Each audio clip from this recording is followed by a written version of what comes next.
Shalom adik-adik yang dikasihi Tuhan Yesus Kristus, dimanapun kalian berada. Damai sejahtera dari Allah Bapa, Putra, dan Roh Kudus menyertai kita semua. Pagi hari ini kita datang kembali kepada Tuhan. Kita mau memuji namanya dan juga mendengarkan firman Tuhan. Ayo sekarang kakak ajak, kita mau siapkan hati kita mau datang di dalam doa. Semua tangannya dilipat, matanya ditutup. Kita mau berdoa. Bapa kami yang ada di surga, kami mengucap syukur untuk pagi hari ini. Tuhan selalu menjaga kami semua. Pagi ini kami mau beribadah kepadamu. Sucikan dan ampuni semua dosa kami. Di dalam nama Tuhan Yesus kami berdoa. Amin.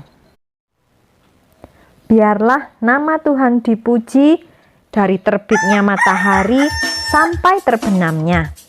Mulai dari pagi hari kita bangun sampai kita tidur kembali, kita mau mengingat dan memuji Tuhan.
Tuhan senang sekali kalau kita mengucap syukur, berterima kasih kepadanya dengan segenap hati.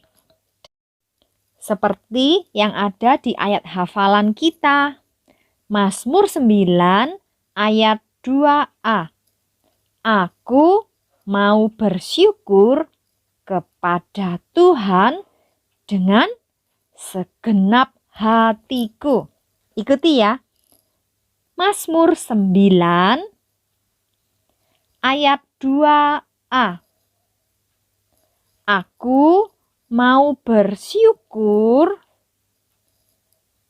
kepada Tuhan dengan segenap hatiku. Good. Kalau kambing, embek-embek, kucing. bunyinya meong. Katak atau kodok teoteblung. Kalau anak Tuhan apa?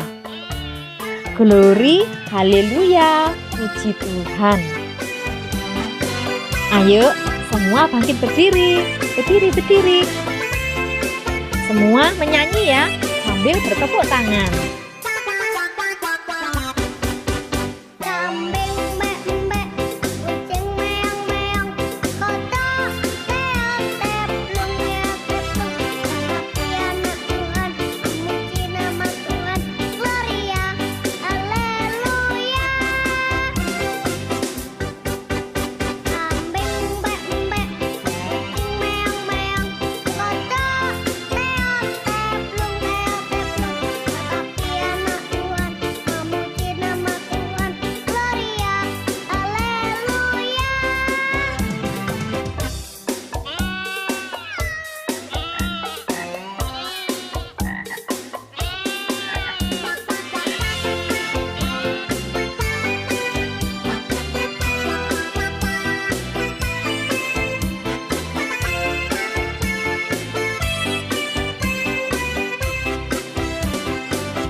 Sekarang kita mau mendengarkan firman Tuhan. Kita siapkan hati kita. Firman Tuhan itu indah dan firman Tuhan itu bisa mengubahkan hidup kita. Firman indah, firman ajaib, firman memberi hidup. Firman indah, firman ajaib, firman memberi hidup. Firman Tuhan hari ini tentang kelahiran Musa. Diambil dari kitab Keluaran pasal 1 ayat 6 sampai 22 dan pasal 2 ayat 1 sampai 10. Fokus pelajaran hari ini kita bisa mengetahui bahwa Allah mengasihi, memelihara, dan menyelamatkan umatnya. Ini adalah gambar seorang bayi. Bayi itu suka tidur dan juga suka menangis.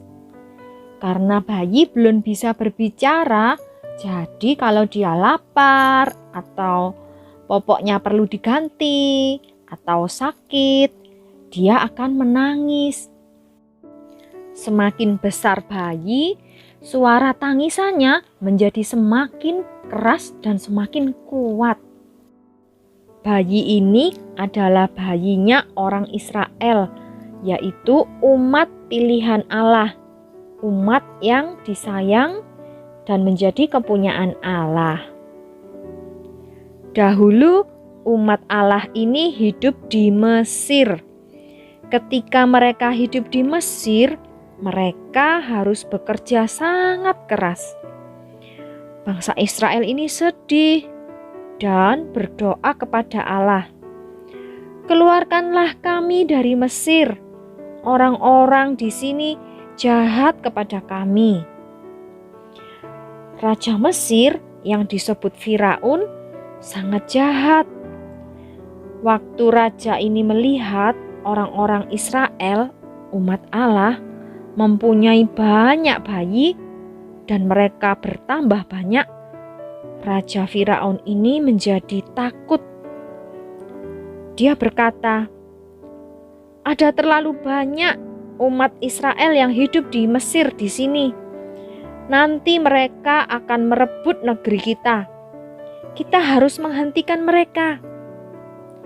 Bunuhlah semua bayi laki-laki yang dilahirkan." Suatu hari, lahirlah seorang bayi laki-laki yang sangat ganteng di sebuah keluarga yang mengasihi Allah. Mama dan papanya tidak mau kalau bayi laki-laki ini dibunuh oleh tentara Mesir. Jadi mereka menyembunyikan bayi ini dan mereka tidak memberitahu siapapun. Miriam adalah kakak perempuannya. Bayi kecil ini tumbuh semakin besar dan menangis lebih keras. "Shh, shh, jangan menangis adik bayi, nanti tentara Mesir bisa mendengarmu." Begitu setiap kali bayi ini menangis, tetapi bertambah besar, suara tangisnya semakin keras dan tidak bisa disembunyikan lagi. Papa mama mereka berdoa kepada Tuhan untuk mencari cara bagaimana ya supaya bayi ini bisa tetap selamat. Tuhan menolong keluarga ini. Suatu kali mamanya mendapat sebuah ide. Dia mengambil rumput yang panjang dan kuat yang disebut alang-alang. Diikatnya jadi satu dan dibentuknya menjadi keranjang. Kemudian mamanya ini melapisi keranjang itu dengan sesuatu sehingga keranjangnya jadi rapat dan air tidak bisa masuk ke dalamnya. Keranjang ini aman seperti sebuah perahu kecil. Lalu pagi-pagi mamanya dan Miriam, yaitu kakaknya tadi, pergi ke sungai dan membawa bayi itu. Lalu bayi itu ditaruh di dalam keranjang di atas air dan disembunyikan di balik tanaman alang-alang. Mereka percaya bahwa Allah akan memelihara bayi ini. Mamanya lalu pulang. Kakak perempuannya yang bernama Miriam tetap bersembunyi di balik tanaman alang-alang. Dia tidak pulang. Dia mengawasi dan melihat adiknya. Kemudian datanglah anak perempuan Raja Firaun untuk mandi di sungai. Waktu itu dulu sekali memang tidak ada kamar mandi, jadi kalau mandi di sungai. Putri raja ini melihat ada keranjang dan dia memanggil pelayannya untuk mengambil keranjang itu. Bayi itu menangis. Kemudian putri menggendong bayi ini dan dia merasa kasihan. Ini pasti bayinya orang Israel. Kasihan sekali. Aku akan menjadikan bayi ini menjadi anakku. Miriam melihat bahwa putri raja ini menyukai adik laki-lakinya. Lalu Miriam pun keluar dari persembunyiannya dan bertanya kepada putri raja, "Putri, apakah Anda ingin saya carikan seorang ibu untuk membantu merawat dan mengurus bayi ini?" Putri raja itu berkata, "Oh iya, boleh, tolong carikan ya." Miriam lalu cepat-cepat pulang dan berlari dia memanggil mamanya sendiri. Miriam dan mamanya ini senang sekali. Tuhan sudah menolong mereka dan menyelamatkan bayi kecil ini. Putri raja menamai bayi itu Musa. Artinya, saya mengambilnya dari air. Musa ini tinggal bersama keluarganya selama 4 atau 5 tahun. Mamanya memberitahu dia tentang Allah dan tentang bagaimana putri raja mengambil dia dari air. Di kemudian hari, Musa ini pergi untuk hidup di istana dengan putri raja, dan Musa diangkat menjadi anaknya. Allah mempunyai tugas khusus untuk Musa. Musa ini tumbuh besar di istana, di rumahnya Raja Firaun dan putrinya itu. Allah sedang mempersiapkan diri Musa, dan Allah akan tetap memelihara Musa terus, akan memakai Musa untuk memelihara umatnya, yaitu umat Israel. Seperti Allah memelihara Musa, Allah juga memelihara kalian semua. Allah juga mempunyai tujuan di dalam menciptakan kalian, yaitu untuk menyatakan kemuliaan Allah. Allah juga memakai papa dan mama untuk memelihara hidup kalian. Karena itu, kita mau bersyukur kepada Tuhan dengan segenap hati kita. Sekarang kita mau berdoa. Semua tangannya dilipat, matanya ditutup. Bapa kami yang di surga, Engkaulah yang menciptakan dunia ini dan semua isinya. Engkau tidak pernah tertidur dan selalu menjaga kami semua. Terima kasih Tuhan untuk firman-Mu hari ini. Berkat-Mu atas kami dan keluarga kami semuanya. Di dalam nama Tuhan Yesus kami berdoa. Amin. Untuk aktivitasnya, kalian ambil yang gambar seperti ini. Lalu dilipat dan bisa dimainkan. Raja Firaun tadi berkata apa? Bunuhlah bayi laki-laki. Bayi Musa lahir dan disembunyikan di dalam rumah, kemudian di sungai. Putri raja mengambil Musa dari air. Lalu mamanya merawat bayi Musa ini sejak bayi sampai umur 4 atau 5 tahun. Setelah itu, Musa tinggal di istana. Kehidupan di istana mempersiapkan Musa untuk tugas khusus dari Allah. Tugas apa ya? Kita dengarkan minggu depan. Tuhan Yesus memberkati. Dadah.